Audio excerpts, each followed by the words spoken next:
Et j'aimerais de tout mon cœur qu'on le chante avec nos entrailles, Seigneur. Tu es grand, Seigneur. Le problème, je ne peux pas l'atteindre. C'est trop lourd. C'est trop lourd. C'est trop lourd, Seigneur. C'est trop lourd. Mais toi, tu es grand et t'occupes. Amen. Le roi dans sa beauté, vêtu de majesté, la terre est dans la joie, la terre est dans la joie, sa gloire resplendit, l'obscurité s'enfuit, au son de sa voix, au son de sa voix.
Amen. Amen, que Dieu soit. Que Dieu soit béni. Je vais vous dire une chose, quelque chose vraiment de très important dans ma vie, que je sens que l'Esprit de Dieu est au milieu de nous. Amen. Ce soir, si tu ressors de ce lieu indifféremment, ça viendra de toi ou ça viendra de nous. Ça ne viendra pas de personne d'autre. Si tu ne ressors pas de ce lieu avec un renouvellement dans ta vie, je te promets que ce sera ta faute. Dieu n'y sera pour rien. Et si tu me diras, oui, mais toi, David, tu es pas... Je ne veux pas venir parce que si, parce que là, quand tu te présenteras devant Dieu, il te dira, c'est moi qui est mort. C'est moi qui ai envoyé mon fils. C'est pas David, c'est pas Benjamin, c'est pas Pierre, ni Paul, ni Jacques. C'est moi qui ai envoyé mon fils à la croix du Calvaire. Moi, il m'a plu à moi de le briser. Alors moi, je ne joue pas avec le péché. J'ai de l'amour. Je suis l'amour. Mais je suis sainteté. Amen. Amen. Amen. Que Dieu soit béni et glorifié. C'est ça qu'il ne faut pas oublier de faire. Il faut qu'on se mette dans la tête que Dieu est amour. Amen. C'est vrai. Mais il est saint. Et il est juste. Et nous, nous vivrons simplement parce que nous sommes justes. Alléluia. Amen. Que Dieu soit béni. Voilà ce que je voulais dire. J'ai dans mon cœur une pensée que je voudrais partager avec vous. Et réellement, J'espère que vous allez la comprendre comme moi je l'ai compris.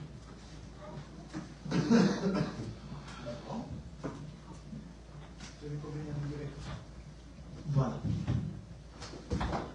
Comme moi je l'ai compris. Vous savez, j'ai commencé par lire d'abord Romains 8, 28, qui va dire Romains 8, 28, c'est tout concourt au bien de ce qui a de Dieu. Alors, il est vrai que quand on passe dans des endroits difficiles, tu te demandes, tout concourt, ouais non. C'est... Mais là, justement, on va parler de quelque chose que, quand on sait, regardez, souvent, on est confronté à notre passé. Et les gens nous jugent. D'accord? Ou de ce qu'on a fait. Ou qu'on aurait peut-être fait. Tu mets le truc, s'il te plaît, tiens. C'est pas grave, je vais me connecter. Je suis en train de le faire. D'accord, mon frère. Regardez la différence. Alors, des fois, il y a des gens qui pensent quelque chose de toi. Les gens. Alors, les gens se font une image de toi. Ah oui, mais il paraît que... Alors, je vais donner quelques exemples. Regardez, Anne était dans le temple, à genoux, et on voyait que ses lèvres, elle gémissait. Le prophète Élie croyait qu'elle était ivre. Vous vous rendez compte un peu? Le grand prophète Élie. Et pourtant, elle souffrait d'une souffrance intérieure que elle seule le comprenait. Les autres ne comprenaient pas pourquoi. C'est dur. Mais au lieu de se révéler, elle a dit, mais non, voilà ce que j'ai. Vous voyez? Il y en a Samuel aussi. Samuel, quand Dieu lui dit, va dans la maison d'Isaïe, je vais oindre un fils. Et lui, il s'est fié à l'apparence. C'est sûrement lui. Non, tu te trompes. Comme quoi, beaucoup d'hommes se trompent quand on veut, et quand ils nous voient, on va dire. Quand ils nous voient, on va dire, ah oui, mais celui-là, il y a eu ça, il y a eu ça, il y a eu ça. Mais ils ne connaissaient pas l'histoire. On avait dans l'histoire, ils ne la connaissaient pas. Regardez, même dans des choses vraies, David a péché. David a péché. Mais quel péché, Seigneur, ignoble. Et pourtant Dieu l'a restauré. Ah non, mais non, Dieu l'a restauré. Jésus n'a pas eu honte de s'appeler fils de David. Vous peut-être, mais pas lui. Amen. Ce n'est pas dans le but de parler pour couvrir quelque chose, mais ce qui est vrai est vrai. On doit frapper le péché, mais pas le pécheur. Amen. Regardez, même Jésus, il est dans une maison et Marie vient le oindre. Et celui qui l'avait invité, il dit, il aurait dû le savoir, que c'était une femme de mauvaise vie. Alors, ce que je veux dire, c'est que des fois, des gens entendent des choses où ils parlent des trucs et ils se font une image sur eux. Et là, je vais vous parler d'une femme qui s'appelle, je cherche son nom, elle s'appelle, vous n'allez pas la voir, Fautine, elle s'appelle. Fautine. Vous ne savez pas qui c'est Fautine? Ah, eh bien moi je vais vous le dire un peu plus tard, vous allez voir. Fautine, on va prendre Jean 4. Fautine, c'est la Samaritaine qui s'appelle comme ça. Voilà. Oui, parce que dans sa religion à elle, c'est une orthodoxe. Et elle s'appelle Fautine. Elle a 3 sœurs et 2 fils. Enfin, elle avait, parce que je pense qu'elle n'est plus là. On va parler d'elle. On va parler. Alors, je vais vous montrer son passage, mais après, je vais le tourner en spirituel. D'accord? Ça commence d'abord, Jésus, au chapitre 4, à se baptiser, après il va aux noces de Canaan, au chapitre 2, et après, il va au temple, il renverse les tables. Il fait un scandale dans le temple. Il renverse toutes les tables. Et à travers cela, il baptisait plus de gens. Il baptisait plus de gens encore. Alors ça dit que Jésus s'est écarté pour aller un peu plus loin, quoique Jésus ne baptisait pas, mais c'était les disciples, bien sûr. Et là, nous voyons qu'il devait aller en Samarie. Et il y a un passage qui est magnifique. Comme il devait traverser la Samarie. Et là, il est écrit qu'il était fatigué. Fatigué de son voyage, alors il s'est assis au bord du puits, pardon. Au bord du puits. Pardon.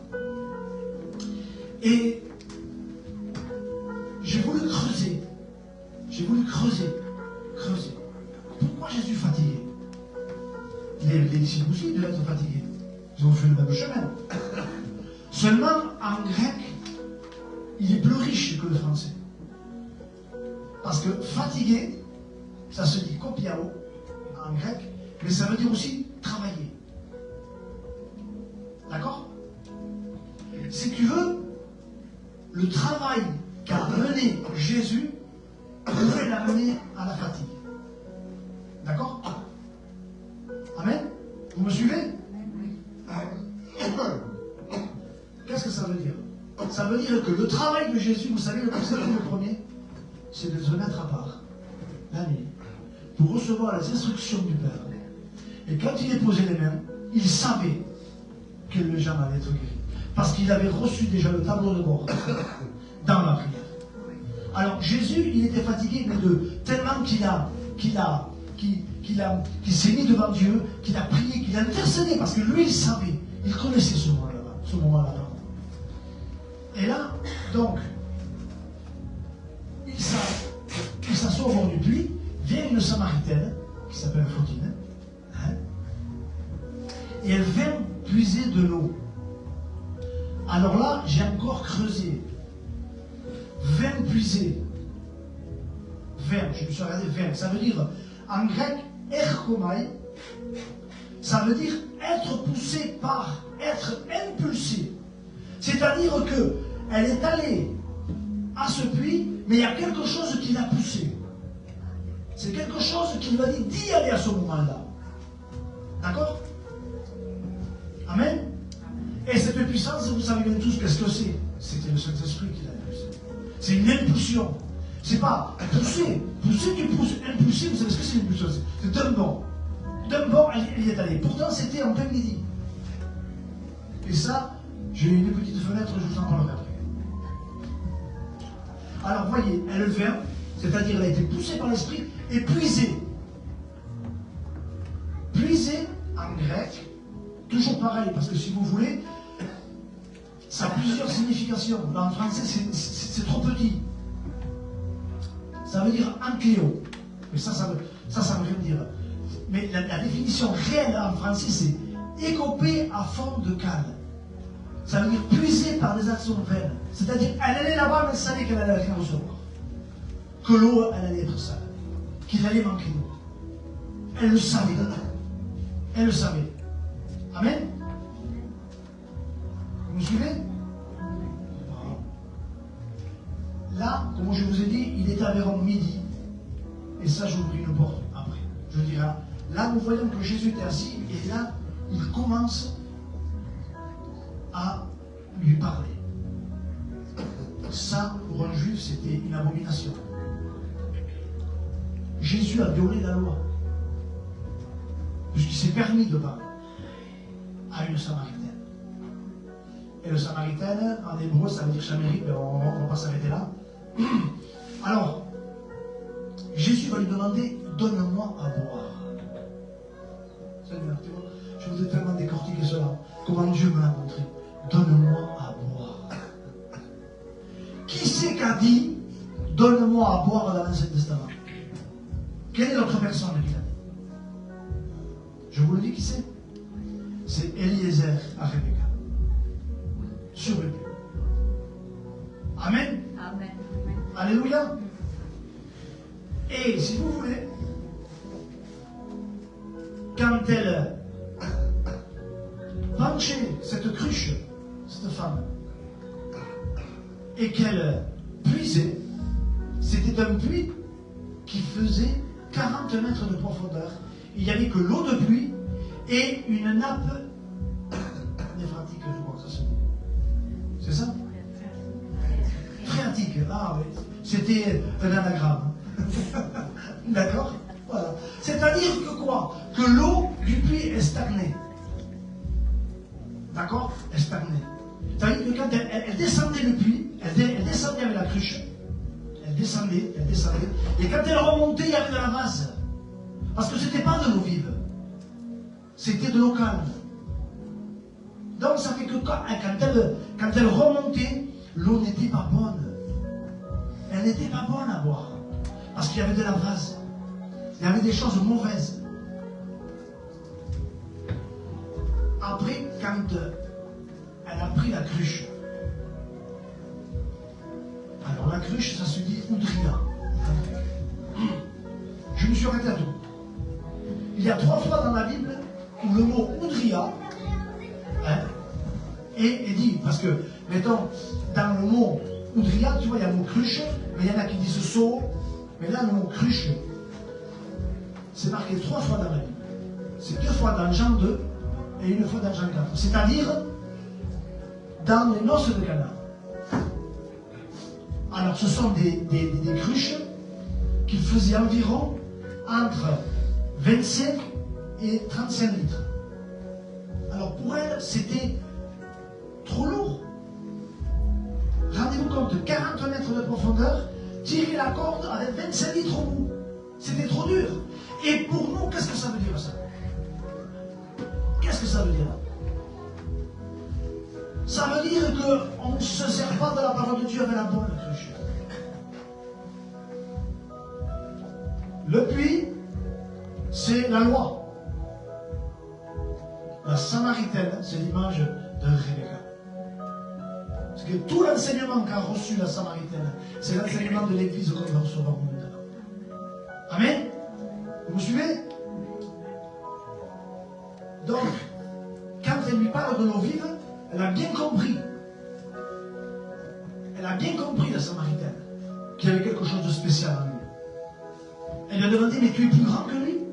Ben, si tu m'aurais demandé, je t'aurais donné une source de vie, je dirais à toi. Amen. La grandeur de Dieu, c'est qu'il partage ce qu'il a. La loi, elle ne partage pas. La loi, elle tranche. Mais Jésus, lui, il partage ce qu'il a. Il va te donner, il te donne même ton ADN. Il te donne son ADN à lui. Tu es ambassadeur, tu es fils, tu es fille de Dieu. Amen. Amen. Donc, quand tu vas piocher dans ton puits de religion, alors, elle a dit, va chercher ton mari. Et Jésus lui dit, non, tu as eu 5, mais celui-là n'est pas le tien. Alors, regardez comment ça se passe. Être marié, c'est faire une alliance avec la personne. Vous êtes bien d'accord? Alors, combien de fois tu as fait alliance à dire, je veux devenir un homme de prière? Je veux devenir un homme saint. Je veux me sanctifier. Je veux être un homme réellement je. Combien de fois tu l'as dit? Je l'ai dit, moi. C'est vrai ou c'est pas vrai? Il y a même une autre chose aussi. Que c'est ce puits-là. Amen. Je veux que des Français dans mon église. Je ne veux pas d'Espagnols. Ou je veux que des Espagnols, mais je ne veux pas de Français. Ça, c'est la loi. Oui, je l'ai entendu. Je l'ai entendu. Et comme là, je vais finir, hein. Je ne vais pas être là parce que ça ne sert à rien d'être là. C'est le premier verset, il dit comme il fallait qu'il passe par là. Il fallait. Et je vais venir, quand il dit comme ça, il est environ midi. Beaucoup de gens pensent beaucoup de quelque chose sur cette Samaritaine. Mais moi je ne crois pas qu'une Samaritaine, pardon ce que je dis pour les anciens, qu'une prostituée se marie 5 fois et qu'après elle descend dans un petit village que tout le monde la connaît et qui va dire venez voir, j'ai rencontré le Christ. Je doute qu'ils vont la suivre. Je ne pense pas. 99% de dire oui, le 1% c'est moi qui dis que non. Mais voilà, parce que moi, en étant pas chrétien, une femme de mauvaise vie me dit viens m'aider avec lui. Je dis oui, d'accord. D'accord. Non, excuse-moi, non. Tu te trompes. Vous comprenez ce que je veux dire? Amen. Et il était environ midi. Et beaucoup se trompent et disent parce qu'il est environ midi, c'est parce que les gens ne voulaient pas voir les gens. Non, des fois tu passes dans des endroits où il faut que tu sois tout seul. Des fois il faut qu'il y ait des endroits où ce soit toi qui manges tout seul. Et oui, des fois tu dis, ah Seigneur, comment je fais? Eh bien oui, des fois tu es en plein midi. Tu es en plein midi, en plein soleil, où personne ne peut rien pour toi que tu aies une conversation avec Jésus. C'est la seule chose qu'il faut que tu aies. Amen. C'est pour ça que quand vous dites des fois, ah je ne comprends pas, j'ai des problèmes. Oui, tu as des problèmes. Mais pourquoi tu as des problèmes? Pourquoi? Toi, seul le sais. Moi, je sais qu'un homme comme Paul a dit, quand je veux faire le bien, c'est le mal qui s'attache à moi, qui me délivrera de son corps. Moi, je ne sais pas. Moi, je ne me compare pas à Paul. Hein. Peut-être vous, mais pas moi. J'ai besoin de la grâce de Dieu tous les jours. Et si je sais une chose, moi, mon fils qui est là, si je vois qu'il dévie, je ne vais pas avoir peur de prendre le bâton. Je ne vais pas avoir peur. Non. Parce que je préfère que ce soit lui qui pleure que moi. Vous comprenez? Et quand tu passes tout seul, en plein midi, en plein soleil, là, alors sache une chose, peut-être que tu passes dans un moment où tu es toute seule, ou tout seul, mais tu es poussé ici par le Saint-Esprit. C'est lui qui te demande maintenant, arrête de puiser dans le puits, arrête de te servir de la mauvaise cruche, hein, prends le conseil que Jésus te donne. Amen. Amen. Que Dieu soit béni et glorifié. N'oubliez pas une chose, que tout ce qui est écrit dans la parole de Dieu, tout ce qui est écrit dans la parole de Dieu, tout, c'est pour nous sauver. C'est pour nous sauver. Même s'il te dit, ça c'est pas bien. Même s'il te le dit, c'est pour te sauver. C'est pour pas que tu restes comme ça. Il n'a pas dit un mot. Pas un. Pas un mot. Alors qu'il aurait pu appeler des myriades d'anges. Pas un mot, rien n'est sorti de sa bouche. Quand son sang a coulé, il y avait mon nom en moi. Il y avait mon nom en moi, peut-être pas le tien, je ne sais pas, mais le mien il y était. Parce que j'accepte sa sentence. J'accepte tout de lui. Parce qu'il est mon bouclier, il est mon soutien, il est la porte, il est tout. Amen. Rendez-vous compte que sa souffrance était tellement grande. Vous connaissez. Mais je vous en supplie au nom de Jésus. Fermez les yeux et chaque parole que je vais dire, mettez-vous l'image. Mettez-vous l'image. Regardez Jésus. Il commence à ressentir l'angoisse. Il commence à ressentir la peur. Il est là devant son Père. Il commence à prier. À prier. Même là, en français c'est marqué agonie, mais c'est pas. Il n'était pas dans l'agonie de la peur. Il était en agonie parce qu'il combattait. Il combattait parce qu'il savait qu'il était venu pour ça. Il va chercher ses meilleurs copains. Les trois. Eux, ils discutaient. Et ils étaient endormis. Il était tout seul. Comme toi, tu peux être tout seul sous le puits. Exactement pareil. Il s'est mis à genoux. Pourquoi il s'est mis à genoux? Pour toi. Pour moi, il s'est mis à genoux. Pourquoi il a accepté les fouets? Pour toi et pour moi. Essayez d'imaginer un petit peu que tout ce qu'il a accompli, ça a été pour toi. Ça a été pour moi. Et toi, après, tu vas dire, ah oui, mais bon, mais ça va pas, hein. Lui, il n'est pas bien, lui, il n'est pas bien. Mon frère, t'en supplie, ouvre les yeux. Ouvre les yeux, ne sois pas aveuglé par un mauvais esprit. Un ou deux ou trois ou quatre. Mauvais esprit, c'est pas possible. Ça fait peut-être, tous qui nous sommes là, nous avons tous entendu de parler de Dieu. Tu sais pas que si moi je juge Fabrice, si je dis Raka à Fabrice, je mérite la gêne. Oh, quand même, parce que je dis que ça vient de la bouche de Jésus, ça vient pas de moi. Alors, je vous en supplie, au nom de Jésus, quand les soldats sont venus, quand Judas est venu l'embrasser, mon ami, il est rempli d'amour.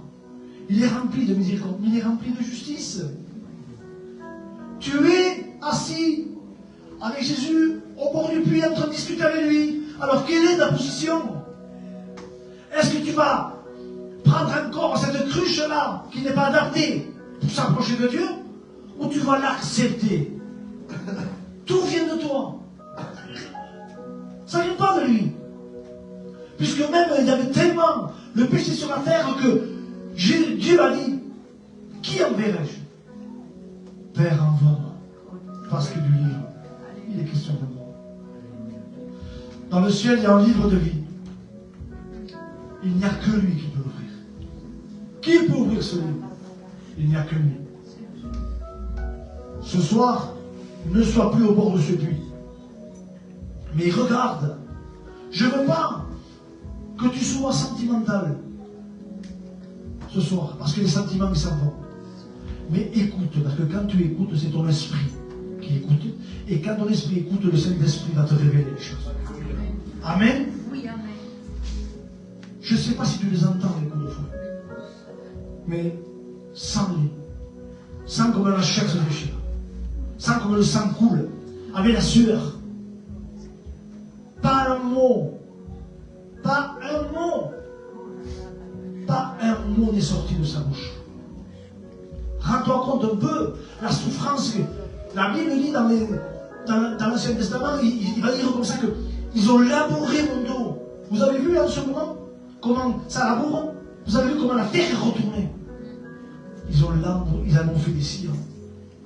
Pour toi. Pour moi. Alors, sors de ce puits. Sors de ce puits. Et cette femme, elle était là en plein midi. Mais pourquoi elle était en plein midi? Parce que c'était le seul moment où elle pouvait parler tranquille, Jésus. Pas au milieu de tout le monde, parce que peut-être quand tu es au milieu de tout le monde, tu as une autre facette. Et tu n'acceptes pas la vérité.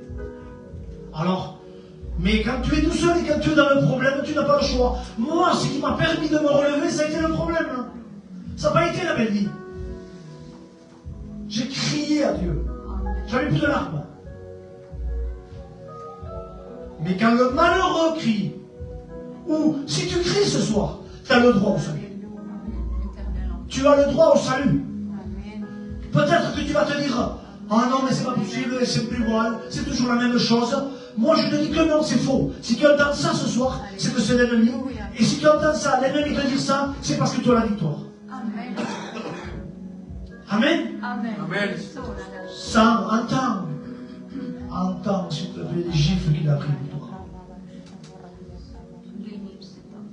Quand tu te bats avec quelqu'un, que tu prends un coup de poing, que tu as un œil bleu, des fois, ben, tu te dis, ah, mais moi je ne suis pas plus, j'ai pris un œil bleu. Mais quelqu'un va dire à un homme dehors, il va dire, qu'est-ce que tu fais? Ah, mais j'ai pris des gifles. Ah, c'est le femme, mon Dieu. Le mec qui s'est mis contre toi, il t'a tapé des gifles. Vous vous rendez compte de l'humiliation? Des crachats, pardon, excusez-moi, les frères et sœurs. Ils l'ont craché dessus. Quand ils l'ont fouetté, les soldats étaient. Il y avait leur chef, là. Vous croyez qu'ils faisaient semblant quand ils frappaient? Au contraire, ils se faisaient voir. Dans le temps, quand j'étais inconverti, ben, je travaillais, mais quand il y avait le chef, je travaillais davantage. Je pense que tout le monde l'a fait. Hein? Et pour vous dire, pas un mot est sorti de sa bouche. Pas un mot. Rien. Rien. La tête penchée. Et il avance. Ils ont pris sa main qui veut se poser sur toi ce soir. Sa main qui veut se poser sur ta plaie que tu as. Parce que tu crois que Dieu ne va pas t'appeler. Ah oui, c'est Dieu qui fait ça, hein. Mais tu crois, c'est le bon samaritain aussi. Ils ont cloué ses pieds. Ils ont transpercé son côté. Tu sais pourquoi? Pour que tu sois heureux. Alléluia. Pour que tu aies la joie. Pour que tes enfants soient gardés. Pour qu'il ne te manquera jamais de rien s'il est ton berger. Même si tu vas marcher dans la vallée de Baca ou l'ombre de la vallée de la mort, tu ne risques rien. Parce que, comme il dit le psaume 84, il va dire qu'il va même te sortir des oasis. Des sources, il va te sortir. Et ta force va se renouveler. Oh, alléluia. Alléluia. Qui veut recommencer? S'il est tombé, qui c'est qui veut faire un pas de plus? Moi je lève la main. Moi je lève la main, Seigneur, oui, je veux lever ma main. Je veux m'approcher de toi, Seigneur. Je veux reconnaître vraiment que sans toi je ne suis rien. Je veux reconnaître, Seigneur mon Dieu, que réellement, Seigneur mon Dieu, oui, il m'est arrivé plus d'une fois de tomber. J'ai les genoux cassés, Seigneur. Mais ce qui m'empêche, je veux pas, je veux simplement que toi, Seigneur, tu sois mon Rédempteur. Tout est accompli. Si tu sors de ce lieu sans Dieu, c'est à cause de toi, c'est ta faute. Si tu as la malédiction sur tes enfants, ne t'en prends pas à nous, ni à Dieu. Parce que c'est écrit. Dieu est amour, mais il est justice. Amen. La sainteté, elle est là. Il ne faut pas jouer avec la sainteté. Dieu est amour, il est l'amour. Amen. Alors nous allons baisser nos têtes, s'il vous plaît. Amen. Et